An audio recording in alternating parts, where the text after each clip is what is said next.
This is Phoebe Jaspé's visual portfolio. Don Kessler meets Jean Baudrillard, lost in the clouds of war, global urbanism and lasering asteroids, submerging into the gardens of stock market collapses and internet gods. Oscillating philosophies, signaling the noise of quarks and bosons, living in a post-internet simulation. Giants are among us, systems of control are inevitably influencing our identities, and the only way to escape is to articulate certain desires, not ground ourselves in delusions, but instead question human nature. In a predetermined future, our actions are getting more predictable as technology advances.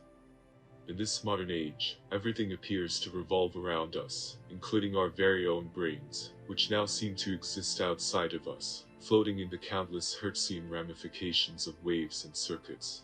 This phenomenon, however, is not a figment of science fiction, but rather an extrapolation of McLuhan's concept of the extensions of man-human beings, in every aspect, from their biological, mental, muscular to cerebral manifestations, now exist independently in the form of mechanical or computer-aided replacement parts.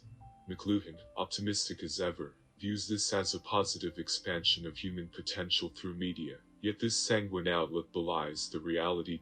In truth, man's body functions no longer revolve around him in concentric order, but instead have become satellites ordered eccentrically, gravitating away from him.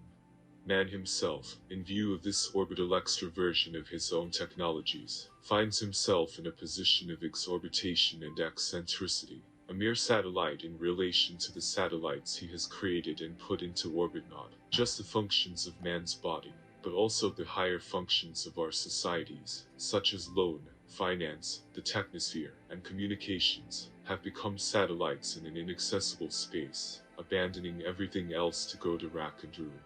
Anything that fails to achieve orbital power is left in a state of permanent abandonment with no way out, no means of transcendence. Such is the world we find ourselves in, where man and his planet Earth, with his territory and his body, are satellites in a universe of their own making. However, reality will always remain unknowable. As Sigmund Freud once said in Outline of Psychoanalysis, in our science as in the others, the problem is the same. Behind the attributes, qualities, of the object under examination which are presented directly to our perception, we have to discover something else which is more independent of the particular receptive capacity of our organs, and which approximates more closely to what may be supposed to be the real state of affairs. We have no hope of reaching the latter itself, since it is evident that everything new that we have inferred must nevertheless be translated back into the language of our perceptions, from which it is simply impossible to free ourselves.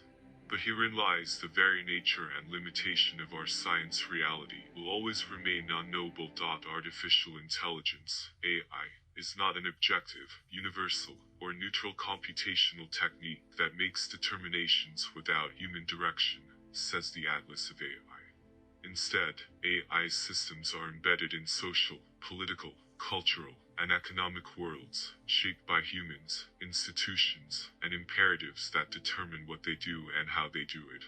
They are designed to discriminate, to amplify hierarchies, and to encode narrow classifications. When applied in social contexts such as policing, the core system, healthcare, and education, they can reproduce, optimize, and amplify existing structural inequalities. This is no accident. AI systems are built to see and intervene in the world in ways that primarily benefit the states, institutions, and corporations that they serve. Science is a practice, a belief that valorizes results. It is the basis of technology. AI is one result, and the point is that science has evolved in ways congruent with the forces of capital. But that's another whole topic. I wanted to look at how history is developed and how it intersects with these same forces, how the practice of history takes place within a society with particular values. It uses language that carries with it certain biases, and the study of the human psyche has also taken place within these same parameters. However, the study of the psyche is finally not amenable or congruent with capital, although it has been corrupted by capital, just as everything else has been. The world of science has witnessed the emergence of two new phenomena, quantum theory and artificial intelligence, both of which are designed to remove human intervention. Quantum theory's emphasis is solely on results, and most physicists believe that the observer's question is irrelevant. The rise of artificial intelligence relies on data sets that function as proxies for people, and these proxies are taken as truth or evidence, leading to a cult-like belief in AI. As the tech sector becomes intertwined with the military, proxy data sets are used for drone strikes and surveillance, and the public's apathy in the face of data theft by social media platforms signals a shift away from 20th century humanist values. Human unconsciousness is the realm where AI is in the shadows, and while practitioners of AI are fixated on results, the messiness and unquantifiable nature of the unconsciousness means that approximations will stand in for reality. This scenario has become a preference for the AI community. A lack of awareness characterizes the mass culture of today, which has merged with politics and political commentary, making politics into something unserious. This trend began with Reagan and has continued with Bush Jr., Trump, and now Biden. The empire is spiraling into new dynamics of storytelling, with the COVID fable, and the latest installment of the climate subplot, as well as the World Economic Forum and the Great Reset, all pointing towards the destruction of reason. Great symbols and formal procedures of mass culture emerge from the same cultural process that generates surface laws and symbols that eventually rescind the link with their roots. This scenario results from cultural fetishism, and it is a full-fledged example of mass culture.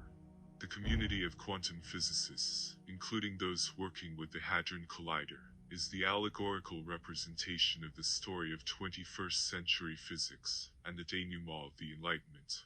It is also allegorical on an individual level. Culture is not just art, literature, music or dance. It is not just the beautiful, profound or entertaining. It is also the means of control. The mechanisms of control are often embedded in artistic works, traditions, and superstitions. The words that constitute works of literature are, by their very nature, the manifest assurance of a similar embeddedness.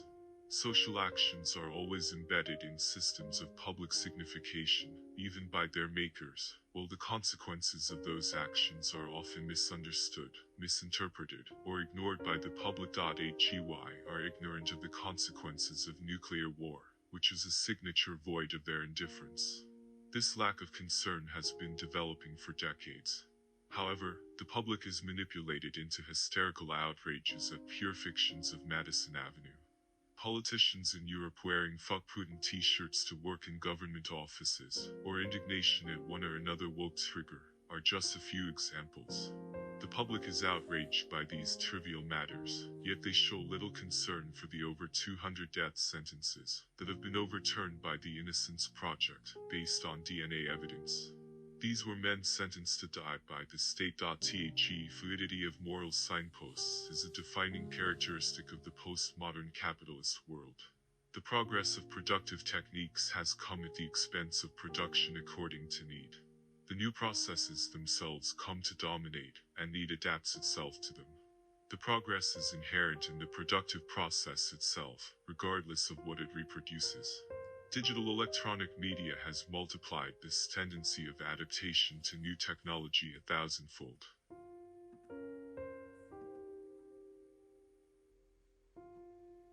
Modern man has forgotten his ancient unity with the natural world, and remains in a state of enchantment. Reification always involves forgetfulness and oblivion. Progress has ended up under the sway of a far more powerful magic, the magic of a world in which men's souls are transformed into things. It is not just the functions of man's body that, by becoming satellites, make man himself into a satellite. All those functions of our societies, notably economics, finance, the technosphere, and communications, have become satellites in an inaccessible space, and left everything else to go to rack and ruin. Loan, finance, the technosphere, communications, all have become satellites in an inaccessible space, and left everything else to go to rack and ruin. We are in the age of weightlessness, where our kinetic energy cancels out Earth's gravity. The centrifugal force of our proliferating technologies has stripped us of all weight and transferred us into an empty freedom of movement. We are being dragged into an orbital motion that threatens to become perpetual. Our society is founded on proliferation, on growth that continues even though it threatens to destroy us. And shall we make of the current discourse of climate change in our technological age? Can we truly grasp the reality of our planet's condition, or are we trapped in a perpetual cycle of simulation, where the signs and symbols of the issue are mere simulacra, lacking any true connection to the underlying reality?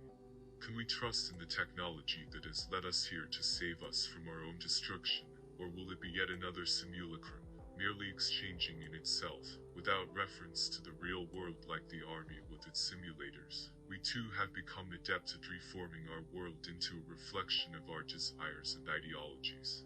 But in doing so, we risk losing sight of the true nature of things, exchanging the real for the simulacrum, until there is no longer any difference between the two. Our technology may seem to provide us with the power to control our environment and shape our future, but at what cost? Are we truly in control, or have we surrendered ourselves to the very machinery we have created as with the simulacrum of divinity? The issue of climate change has become an icon of our time, a visible representation of a deeper, more complex reality. But as the iconoclasts knew, such representations can be dangerous, seducing us with their power and beauty, until we forget that they are not the reality itself.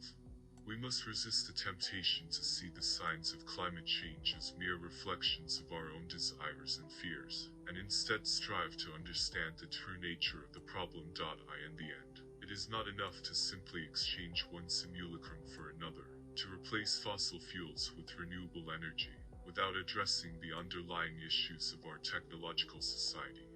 We must question the very foundations of our civilization, and ask whether the pursuit of progress and efficiency has led us down a path of self-destruction.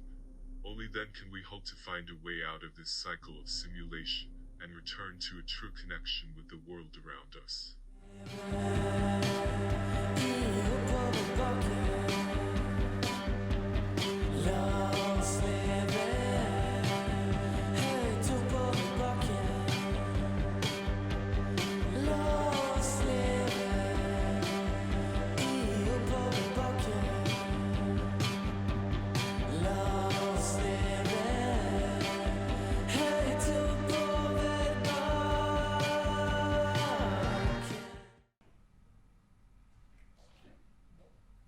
Yo, H-Man, how's it going?